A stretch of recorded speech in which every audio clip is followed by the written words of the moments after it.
What's going on, y'all? Susie Hernandez here. All right, we have got another Corpus Christi original on the podcast for episode 5. Julie Leyva has a master's in social work. We talk about mental health, social work, what's going on in her life, what she's doing, and at about maybe 35-minute mark or so, we just kind of have a conversation about different stuff. And if you're interested in that, stay tuned. All right, welcome to the show, Julie. Hi, thanks for having me. I'm excited. Awesome. Yeah. So I met you on Facebook. You were like one of our first customers. You had got a hoodie from us. And I was Yes. like, cool. Okay, cool. And then, so tell us a bit about yourself. Yeah, so I'm originally from here. I was born and raised here. I went to Crockett and then I went to Martin and then I went to Miller. So kind of around that neighborhood, a little bit of everything. Yeah. Most of my family is based in Molina. And so that's been something like being able to now work with those same kiddos as I work at the West Oso Junior High. And so I guess a little bit of my background is I'm the youngest. I have two older siblings, both boys, and they're 10 and 12 years older than me. So I was like way behind. And so that was an experience too, just growing up with boys. My mom working, several jobs. And so I guess the idea of college, just that in general, nobody before me had gone. And so that wasn't even a thought really, I'll be honest with you, until I was a senior.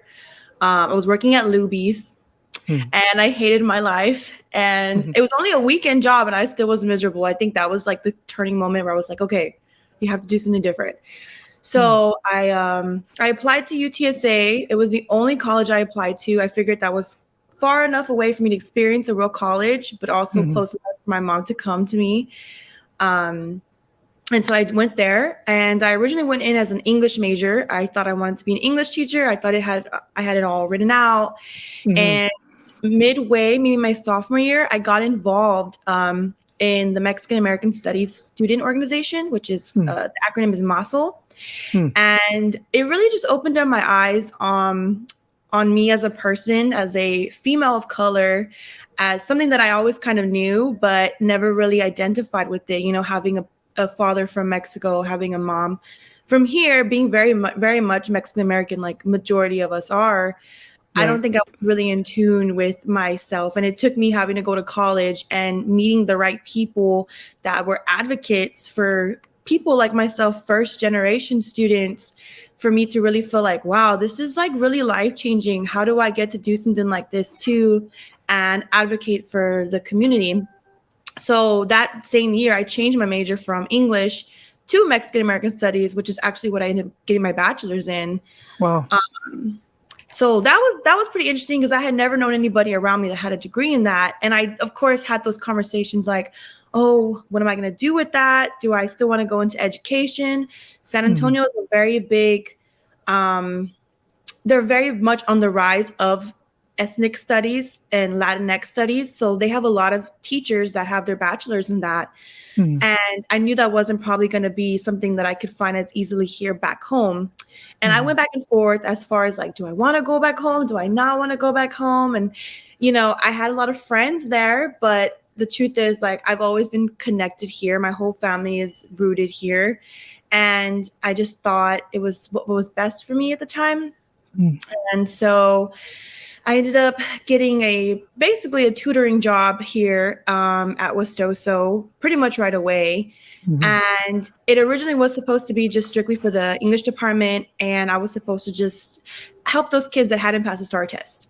But it somehow has turned into me getting really involved with the ESL kids, which is English Second Language. And it's been a crazy 3 years, but it's been really awesome getting to work with them on their TELPAs writing. So that's just essentially having them practice their English. And I am not in any, shape or form a professional. My first language is English. And, I used to get called a pocho a lot, and so I didn't even know what that was till I was like 18. And it took one of my friends from the MOS program to call me that. And I was like, what is that? And so I really took it upon myself to learn and to not be so embarrassed. That's really what it's always been. I didn't want to sound silly. I didn't want to mess up on a word, or like, what's that joke on like TikTok that's like, how do you say embarrassed in Spanish? And it's like people say embarazado or something, and that's like pregnant. Like that's the embarazado kid like that a lot of us feel. But yeah, and so that's pretty much what it is right now currently. And then I took a year off from school, just was strictly working. Then decided that I wanted to go in the social work field, which again, haven't had anybody around me that kind of worked in that field, except for one of my cousins. She got her bachelor's in sociology from Texas Tech. So she was actually the first person I saw go to college outside of my immediate family. And she works in the mental health field. And so we've had this conversation several times with counseling and social work. People get they overlap, very much so. Right. But I ended up going the social work field, and I did that in Kingsville. So I was commuting back and forth this time because I was already back home. That took me 2 years, and I ended up finishing that degree last May, actually. So almost a year now. Awesome. And that's a master's degree, right? Yes. Awesome. Master's degree in social work. So are you applying now, or how does that work? Like, are you trying to get into the social work field? Yes. So for the last few months, I thought about doing school social work, right? So a school is like a setting that I'm very comfortable in. And they recently opened up a position there at the school that I work at. Right. Awesome. But, I every day it changes. Some days I want to work in like a trafficking kids shelter. Sometimes I want to go to the border and work with those, students, those kids. And some days I want to work at the Pride Center. So I wish I could tell you I have a definite population that I know I want to work with. Right. And I want to do this long term. But, I guess at 26, like I'm still figuring that out. And I guess the only thing I know that is true, that still holds true, is like, I just want to help people, but I still haven't figured out exactly, do I want to get out of my comfort zone, or do I not want to do that quite yet? Wow, that's very interesting. It seems like you just care about people in general, and there's a wide range of people in that field. Yes. I think it's just, they say, right, in your programs and these trainings you go to, right, you can't go into this field thinking you can save everybody, right? Like that's the truth. But I think a lot of us kind of gravitate towards that field from like past trauma, whatever it may be, like minimal or not minimal, however you define that. It's kind of just being a voice for the voiceless, which is a lot of people do in a way, whether it's social work or not. Like a lot of us are advocates for a lot of things that we believe in. And so that is really important to me, for sure. That's awesome. Yeah, that's awesome. So what do you think it's even more so in spaces of color? I think that spaces of color, I mean, even going back to college, right? Like there was a lot of times where, I'll be honest, I was in a room with people, the majority were not people of color. And, being from here, being from the West Side, I never experienced that. Everyone looked like me. I never had a moment where I was like, wow, was I belittled here? Or yeah. Or, and so I found myself constantly feeling like I was barely catching up to this level, and people around me were here. And I mean, it could have been a combination of things, maybe like their resources that they had. Right. I'm not going to sit here and say like money is everything. I understand that like someone that has enough ganas is going to do something, whether they were tutored or not. But I do feel like spaces of color is such just allowing those conversations of mental health, right? So like I say this to my mom all the time, like me and you talk a lot about these like taboo conversations, right? Conversations as simple as safe sex practices. These are things that like you don't talk about. Talking about depression and anxiety, that's not a form of laziness. That's a real thing. And just justifying those things and connecting it to our family.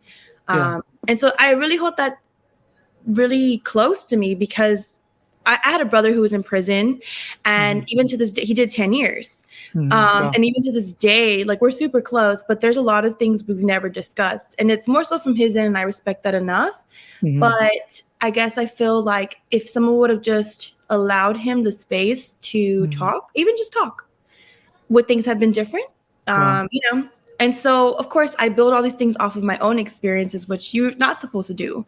Yeah. But it makes you push that much harder just to open up those doors and to give everyone the equal opportunity. And also just to know, like, the first gen students, like, they're not alone. There's so many of us trying to navigate through those waters. And then even like post grad, like, what do you do after graduation? Do you go straight into a master's?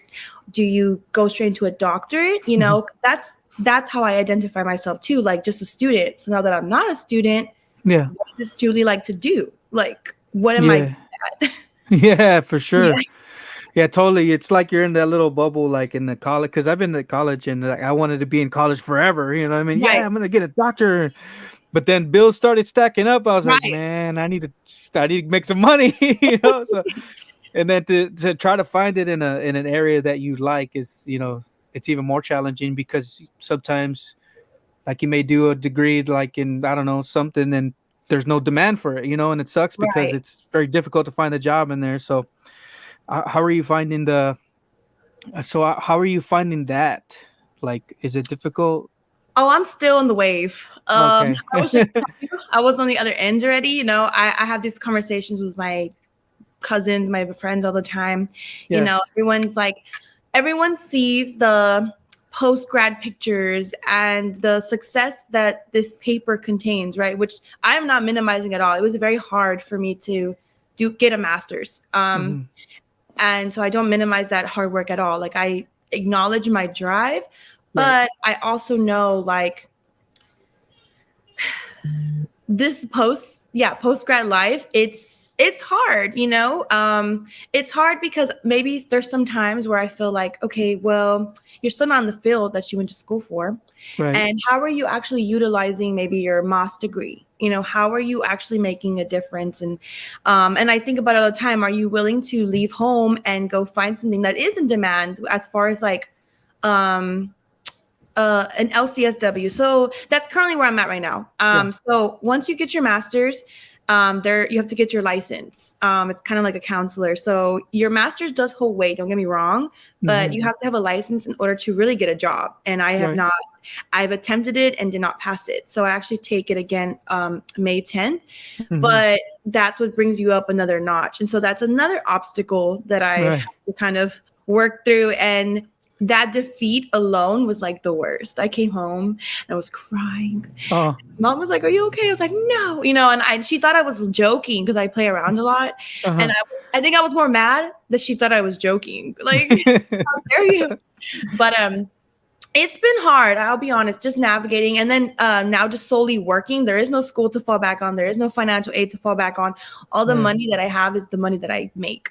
Right. And that has been a big wake up call, because I will admit I have been sheltered and I was Hmm. babied a lot. And so having to figure out the harsh reality of the world has been a really rude awakening. And Hmm. also figuring out, like, what is your next step, Julie? What are you going to do? That I'm still very much in that little hole. Right. Wow. Definitely being faced with a lot of challenges, I can tell. At 26. Yeah, 26. But that, man, yeah, don't discredit your education at all. Like, I think education is important. And I try to like, I want to teach my kids, like, you know, if you do go to college or some kind of school, make sure that your degree is marketable. Yeah. Make sure that it's marketable and you can get a job when you finish with it, you know. So don't discredit that at all. Yeah. I also, Yeah. though, want to acknowledge the fact that, like, even those that do not go to school, like, there's nothing wrong with that either. Like, Hmm.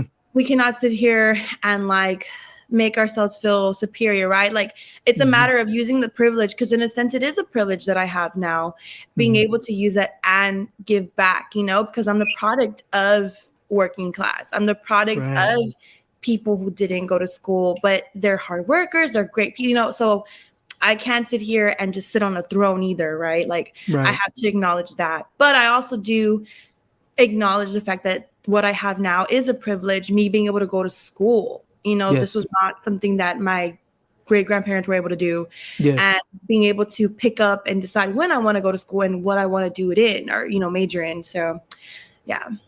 Yeah. And then I substitute taught for a little bit, Hmm. and when I would go to, like, I went to, I think it was Savala Elementary School. My grandma's area was like in that area, so I went over there and I substitute taught for like a week or something, and I can tell that the kids were like, "Oh, this is somebody like me," Yes. and that's like, it's an encouragement for them, and that's what I love. It's like, you're showing them, look, you can do something with yourself, Yeah. and it's not just about your surroundings and what everything you see and hear. and, Yeah. and that was enlightening for me.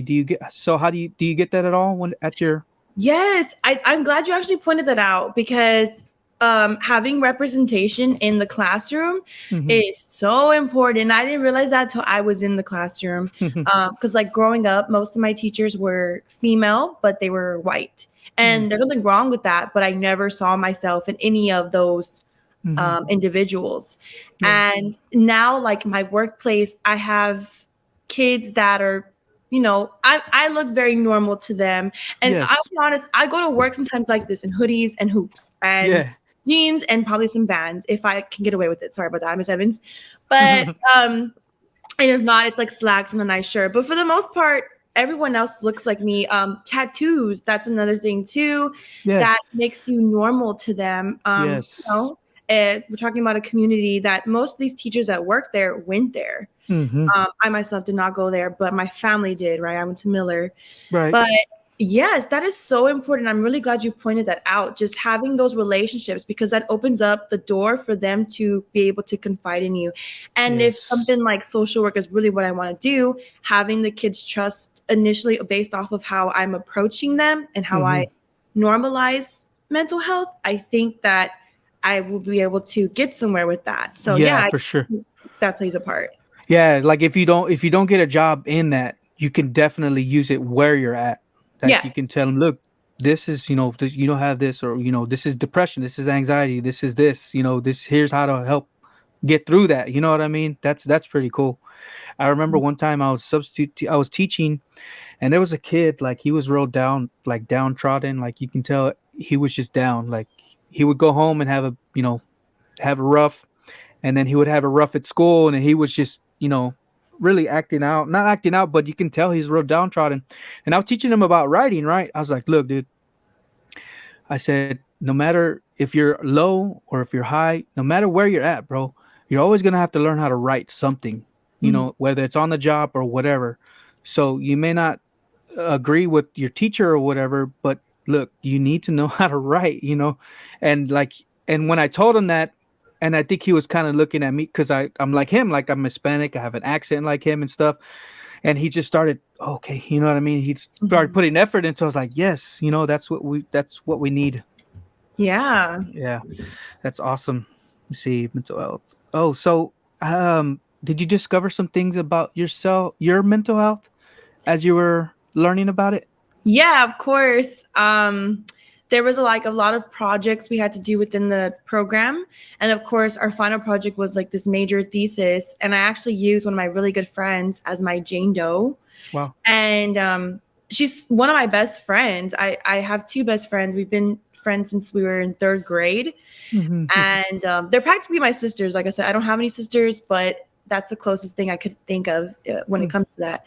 Mm-hmm. Um, and I feel like I learned a lot about her too and our Mm-hmm. relationship in general, right? But being able to identify maybe like where I fall short and how that could possibly affect me one day as a worker in general Wow. was like the craziest thing to me, because I didn't go into that program thinking that I would learn something about myself. And I was very aware of like past trauma, but I don't think I actually realized how much it affected me as an adult today. Wow. And And being you're able, talking about the mental health? yeah, like Okay. being able to like learn about it, learn the ins and outs of like social work and like assessment and engagement and planning, the steps that there are when someone essentially meets a social worker for the first time, whether it was willingly or like court ordered. Right. Being able to use your past experiences and what you know about yourself Mm-hmm. it's going to help you regardless. And I'm able to somewhat use it. I'm not exactly in the field yet, but I'm able to somewhat use that with like these children and like their behavioral issues or maybe some learning disabilities going on. Being able to like drop it down to their level and meeting them where they are. That's the biggest thing in social work, right? Meeting the client exactly where they are. You don't put too much, you don't do too little. Well, So yeah. that's tough. That's tough because you're not them. Right, exactly. You're like, how do I think like a 10-year-old? Yes. But what would I do? Yeah, and then you kind of question like, can I really relate to them? Do I really have an experience like them? Right. So that's pretty tough, man. So is it so? Um, do kids have resources? Like, is it easy for them?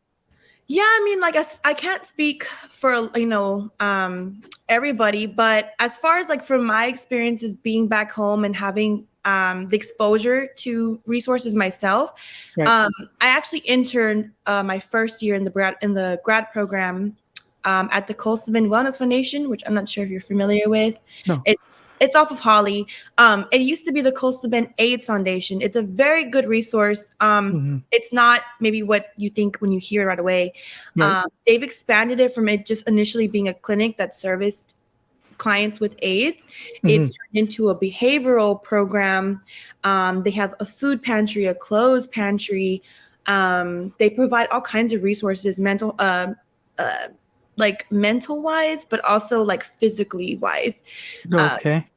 And so I learned a lot there because they have a teen program. So Hmm. they have a lot of resources themselves. They have like dances, they have teen night, but it's sort of like discussing mental health, discussing like issues in today's society. Cause like we are Mhm. not teenagers in today's society and Mhm. none of us really understand or like grasp the idea of what it's like with social media. Um, Mhm. playing such a big part in like how these kids are coming up, right? Right. So that's a great resource for kids that I definitely always vouch for any chance that I can, whether it's a kid needing clothes or a kid Mhm. needing being paired with a counselor. They're really great. And then I've also worked with New Life Refuge Ministries, which is it's a sex trafficking shelter. Mhm. And they have a lot of great resources. Theirs is more faith-based, but definitely some resources there for the kiddos under 18. And then, of course, you have communities and schools, which is like a great resource. Our current coordinator at the junior high, Mhm. she's amazing. She Well. also is a OSO alumni. So that's a different relationship too, right? Like I said, when you have workers that come from the same neighborhood and being Mhm. able to put back into it, I think it's just like magic being able to see that, of course. That's awesome. Yeah, for sure. It's like teamwork, and it's helping the community grow. For sure. We actually just did we did a like meat giveaway like 2 weeks ago. Mhm. So they partnered up with one of the local Catholic churches. I don't remember the name, but it's on Castores, and they like hand select families Mm. from the neighborhood to go and do that. So that's really nice too. They have food pantries at least once a month, I believe it is.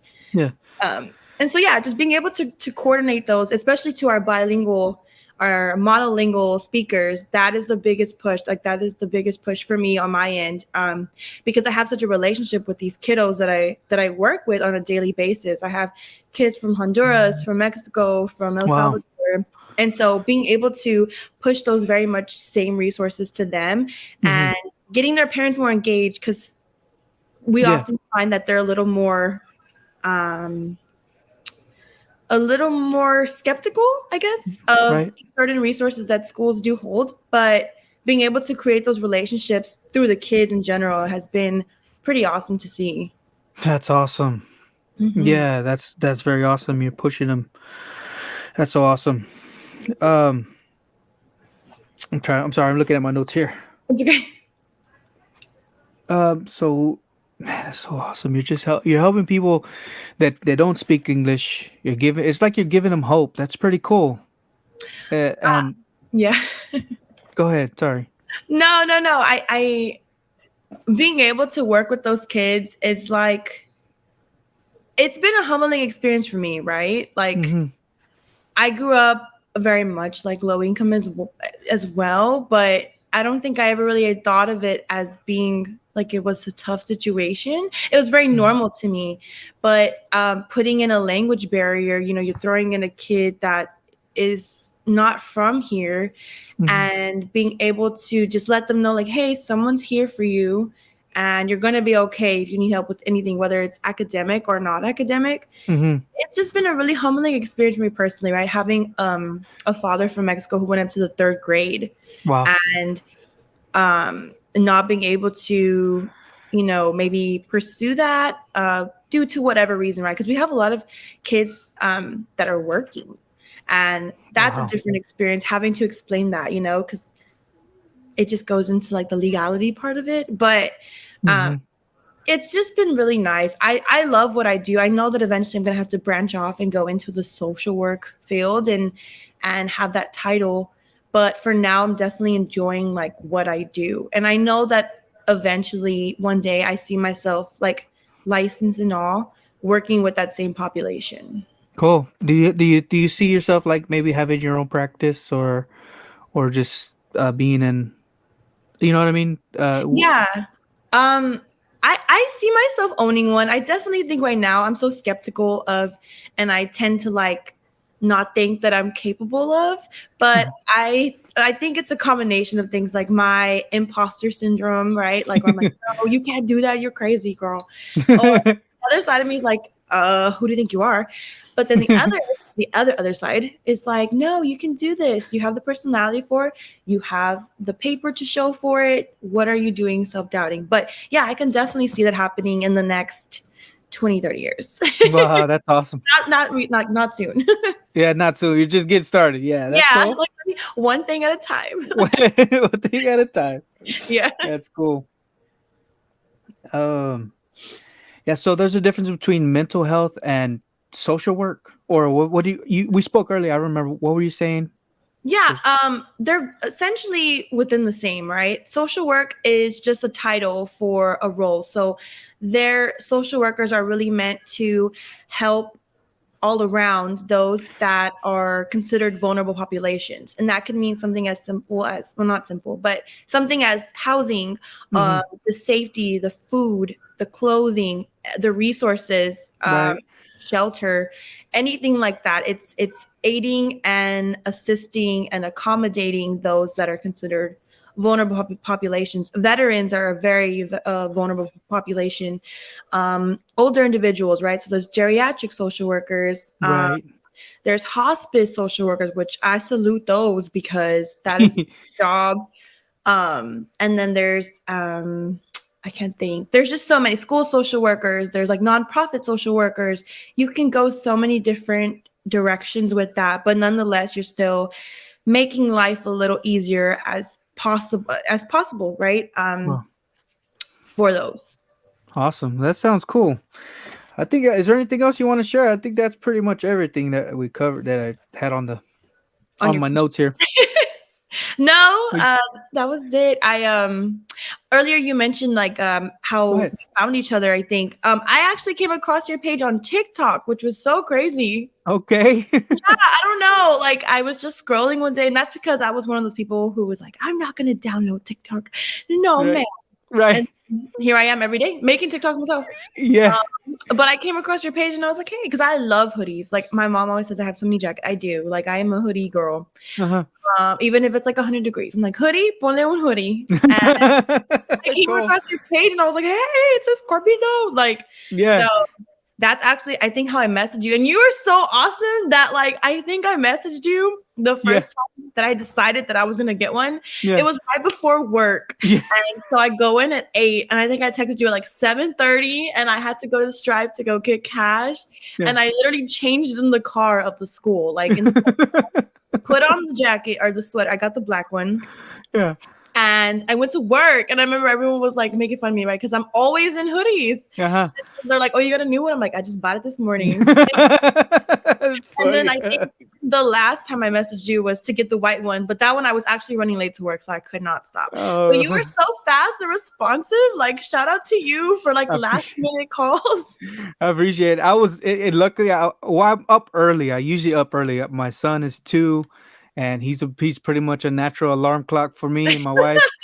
So I was awake and I had to go to work that day, probably like an hour after we had spoke. And I was like, Mhm. yeah, sure, come by, come and get it, and Yeah, so you pulled yeah, up in your truck, like, yeah, it was for real. It was so funny because I literally went to work and, like, changed like, it was just yeah, that morning was ridiculous, and it was actually yeah, one of those really coldest days. It was, I don't know, maybe a month ago or something, but yeah. it's so funny because I was like, "He's not gonna respond," and you did, and you sure did pull up. Yeah, no, I respond pretty fast. Like, and that's you're not the only one that does that. I've several other people do.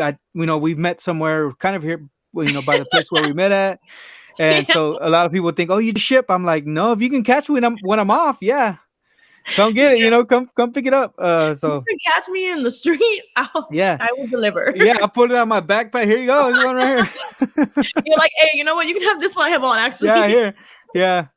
Yeah, I even talking mental health. There's a couple of like homeless guys. When it was cold, I had a hoodie myself. Mhm, stealing off my own supply or whatever. So, and there was a guy at the donut place at the panaderia over here, mhm. and the dude was in a wheelchair. And I was like, dude, here's a hoodie, man.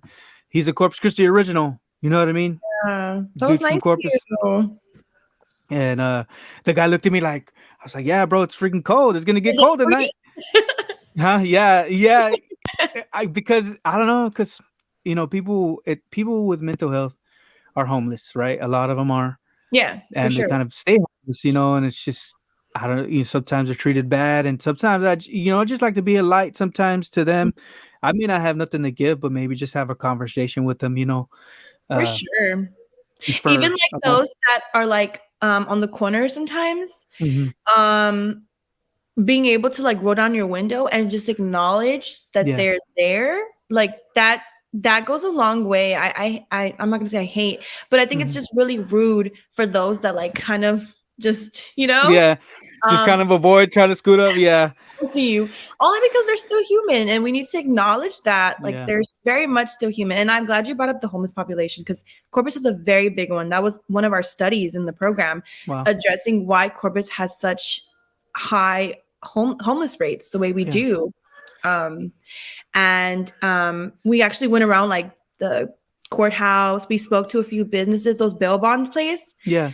um and some of them were, they had enough empathy, and then there was others that were just like, we closed off our public bathrooms because whatever. Wow. And Yeah. like, what makes you feel like you have the power to take away that from somebody else? Like, Mm. nonetheless, we're still humans. We bleed the same blood. Like, I don't know when that shift happened where there was, like, hierarchies, and there is, right? Money wise, financially, like, I get that. But Hmm. just being able to rehumanize those people. So, like, you doing that was really nice of you too. I hope you know that.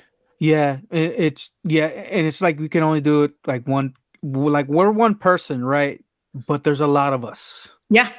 So that person could have been treated like that by somebody else, Right. and it was just kind of like a fresh air. I was down here at the seawall with my kids, and I left my stroller there, and we walked along like to the beach, and my stroller was left back there, and the security guard was like, "Oh, you can't leave it here." I was like, well, I mean, that's fine. I took out my stuff. I can leave it there if I want to, And he was kind of like, well, these homeless guys, they this and that. And I was just like, man, this is a public place. They can walk here. You know what I mean? Yeah. It's not my problem to, you know, basically try to fend them off or push them off. You know what I mean? Mhm. I mean, it's kind of, and like even people in authority, like you said, there's different ranks, and Mhm. sometimes people use their authority that in such a way to where it's kind of inhumane toward humans. Yeah, for sure. So I feel yeah. like I feel like that too, though, like, even with the animals, like, uh, my nickname in my family is, like, Snow White because, and there's a lot of nicknames, but that one in particular because I used to, like, sneak in animals, or I would, like, mhm. buy animal food and hide it in my room and then, like, feed them, and then my mom would wonder why they didn't go away, and I was like, "I Mm, don't know, like, I really don't know why they're staying around," even yeah, though I was feeding them, like, on the low. And right. so, I feel like that with animals, the strays, I'm like, "I wanna take all of them home." Yeah, that's the way my wife is. Yeah. We got a bunch of neighborhood cats here, and she feeds them, and she taught me to have compassion for them. You know what I mean? When we Yes. started dating, because I used to be like, oh, get away. Yeah.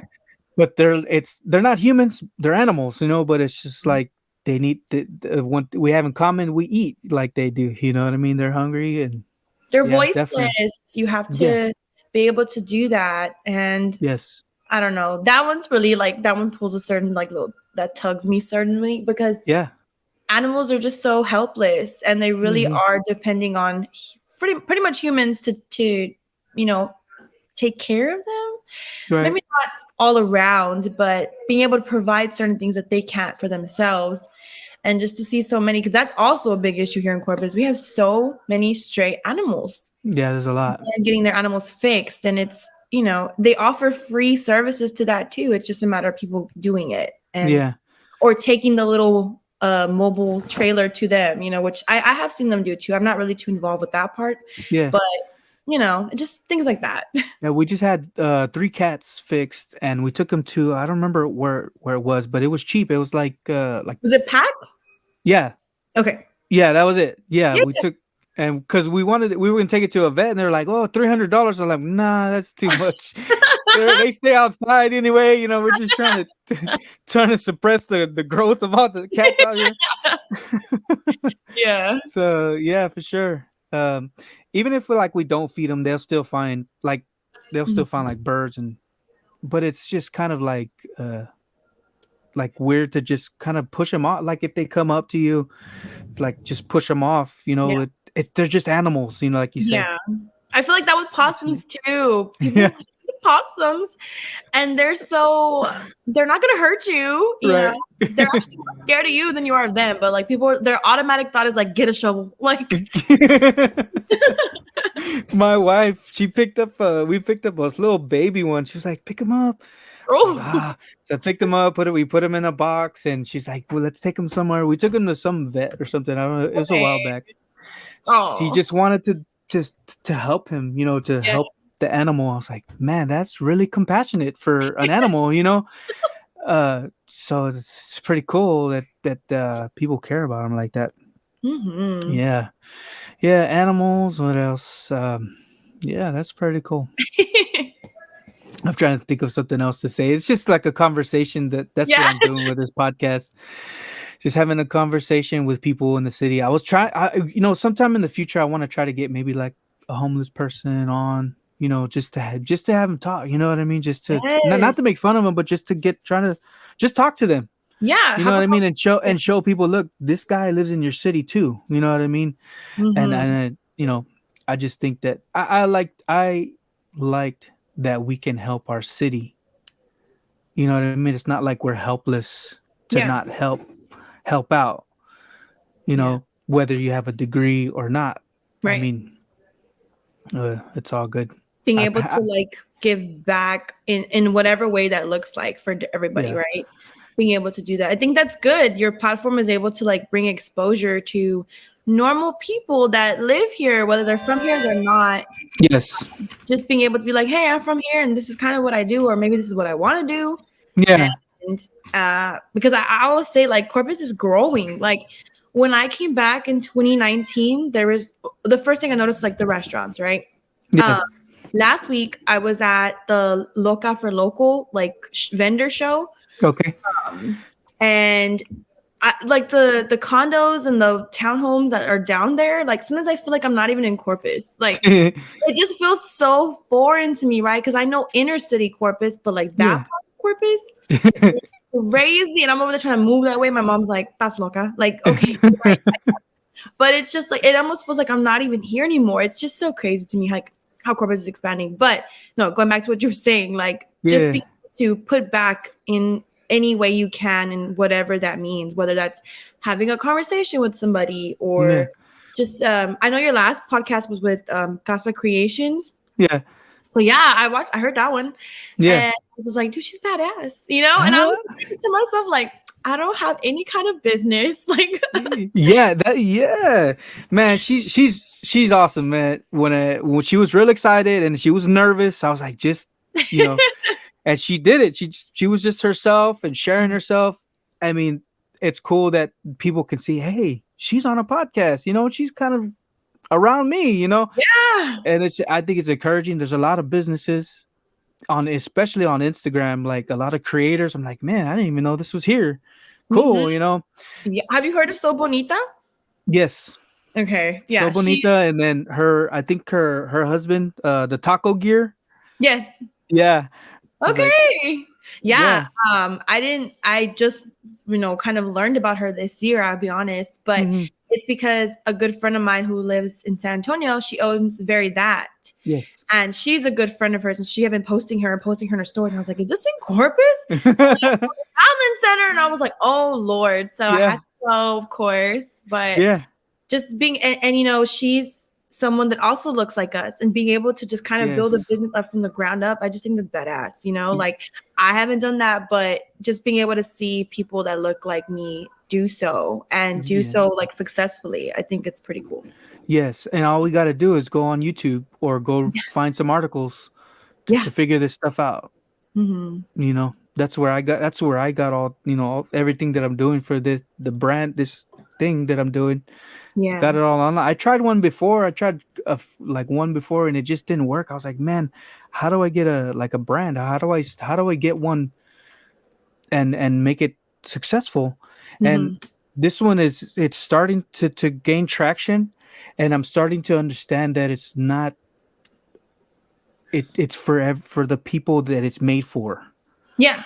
Like You who know it's what I'm for, it's gonna find. Yes. Yeah. And I like to post, like, if somebody tags Corpus Christi Originals, hey, that's grounds for you being reposted. I'm gonna put you up there so people can see you. Mm-hmm. And when people see you, they relate to you, they're like, oh, cool. And it helps the brand. It Mm-hmm. helps it grow. You know what I mean? So, and I want that because I want for our community to grow. I want to grow along with the community. That's already growing. Like Yes. just being able to not necessarily keep up, Right. but to keep us, people like us, people of Yes. color, very much in the loop, and people that are like natives. Right. So I think it's cool what you're doing. Yeah, and then two, there's always money to be made. Yeah. There's another Corpus Christi brand that sells shirts and stuff, which is made in Corpus Christi. And I don't know, there could be several others, but my point is, like, they can make money. I can make money too, Mm-hmm. doing the same thing. So it's like not just our relationships grow, but the economy. It'll help the money grow. I'm a real, like, financial nerd. I get into stuff like that, and I see how our money, when our money stays local, it helps the economy in Mm-hmm. our city. Just it helps the city grow, and then the state, and then eventually the United States. So Yeah. anyway, just rambling. I appreciate you listening. No, no, no. Awesome. Well, thanks for coming on. Thanks for having me. This is a good conversation. Awesome. Yeah, we'll try to maybe have you on in the future. I'm trying to go, like, maybe the art walk or something. Ooh. Yeah, just so I can, just be out there. Because I just sell online and I just meet people. Mm-hmm. So maybe just maybe an art walk or something to be a part of the community. Like, hey, I'm out here.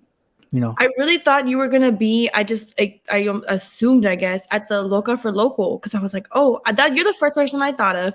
Well, Um, local for local. I've never even heard of. I've heard of it, but mhm. not as much as some other things like the farmers The market farmers or market. or Mhm. or the art walk or whatever. But yeah, that's pretty cool that you thought about it. How often does that happen? I have no idea. I know Huh. they happened last year. I think So Bonita was actually in charge of it this year. I don't know Okay. about last year. She might have just been she was a vendor there too as well. Oh, it But just happened right yeah, it was last weekend. last weekend. Yeah. Hello. Yeah, but that was the first time I had ever been to one. But I heard there was one last year as well. But of course, there's like my mom coughing in the background. So sorry. It's okay. There's like farmers markets and stuff. But yeah, I definitely think you should get in on those. Just Cool. to bring more exposure. Yeah, for sure. Yeah. You're not the first person to tell me that. Like, several people tell me, like, oh, maybe Yeah, I should. You know what I mean? yeah. I'm just real hard headed. Like, no, I'm gonna do it like this. And then when I start hearing from a bunch of different people, I'm like, You're like, well, okay, yeah, But maybe I am a fan of the way you do it too. Like just out of the truck, like out the back of the troca. Like I am all for that. Like we love appreciate that. it. I appreciate it. Yeah, it's growing. I'm growing with the people here, so Yeah. I'm glad to say that I can say that, and it's all good. Mm-hmm. It's all good. But yeah, appreciate you coming on once again. No. It's like a culture, like we say goodbye like 70 different times. Yes. It's like I'm so my mom's in the back, like waiting. I'm like, no, we're going. Yeah. Like 30 minutes ago. 30 more minutes. Yeah, like you stay at, yeah, that reminds me of like my family, because my family is big on my dad's side. Yeah. Like a lot of brothers and sisters, and we would always go to grandma's house. Everybody went to grandma's house, right? Mm-hmm. And that would happen. It would be like 10 o'clock at night, and they've been saying goodbye since Yes. like 9 o'clock. I'm like, are we Yeah, leaving it? wait, let's Yeah. go. Like, Yeah. And I do that with my family now. Like, okay, I got to go. All right, I got to go. bro, I gotta go. Yep. Yeah. Yes. That's how we are too. Like, I just got to a point because we go to my abuela's every Sunday. We play bingo. That's like our thing. Yeah. I am a golden girl. I have been clicked into the Golden Girl gang. My abuela, my tia, my mom, myself. Right. Do y'all do change with the little purse? Yes, I do have a little very that bag that says pulga money. So I don't know. But we play every Sunday, and it got to the point where like me and my mom would go in the same car, right? And so sometimes I try to leave at 9 because I know I have to go to work on Monday. And I hate waking up late. I hate going to bed late because then I wake up just mad. I don't know. Yeah. And so it's gotten to the point where she gets up, she's like, all right, let's go. And she starts cleaning and, at the trash, which is great, right? But it's like, I don't even get up till I see her by the door. I'm trained. I've been trained for this. So it's funny that like that's really a thing, and like that's us now. We are those people. Yeah, exactly. Yeah. Yeah, exactly. It's awesome. That's awesome. You're like, okay, no, for real now. Yeah, for real now. So yeah, because I try to think of stuff like, yeah, because like, I was trying to research. I was trying to, because I like to. Sorry, I hit this thing. I try to like research the person that I'm like interviewing. I was like, man, there really wasn't a lot of stuff. Like you have some nice pictures, don't get me wrong, but I like to find like videos, like I found a gold mine with who was it? The podcast guest I'm gonna have in the future. He's got a podcast. Ooh. So I'm like, oh shoot, I could binge. All right, I got these questions here. See, that's exciting. I want to start one. Like I had a YouTube channel when I was in college, but it was over like makeup reviews and like being comfortable with our curves. I've never been a smaller girl, and just acknowledging that too, and like colorism, just conversations like that. But I realized that it was a lot of editing, having to like keep up with my appearance and stuff. So I would like to get to a point where I could just have these conversations like this and be very comfortable and not have to edit it. One try and we're done. And I looked into microphones and stuff, but I just haven't been able to like do so. And I have the time now. It's just a matter of me finding the energy, I guess. Yeah, no, it's definitely an avenue to, I think of it. Well, of course, it's content, right? The more you got content, and then you figure out ways how that you can make a small stream of income from that, and then you find your concept. Okay, how can I do this? Because it's difficult for like if I do like long form, just me talking, it's not going to be an hour. It'll be like 5 minutes, 10 minutes. You know what I mean? Because for one, I don't like to listen to a whole hour long thing on something that I want to learn that I can learn for 5 minutes on YouTube. Right. You know what I mean? And that's the type of content that I want to put out. If I do that type of stuff, there's definitely an avenue for that to be able to make a stream of income. And it's easy to get into. Like you can use like who is it? I think Abel, the guy that I interviewed last, Abel Ozuna, he uses Anchor FM. Yeah, I've heard that. Yeah, and you could do it from your phone. I'm like, oh, that's easy, Yeah, because like you couldn't be able you weren't able to do that like so many years ago. Now it's just like the barrier to entry is not as hard as it was back then, So yeah, more power too if you start one. I'm gonna invite you. We're gonna reverse the roles. Yeah, for real. I'll be a guest. There was another, and it's like it's getting like. People are finding out about it in Corpus, and I think a lot of people want to do it. And there's actually several podcasts that are out of Corpus. Oh, I didn't know that.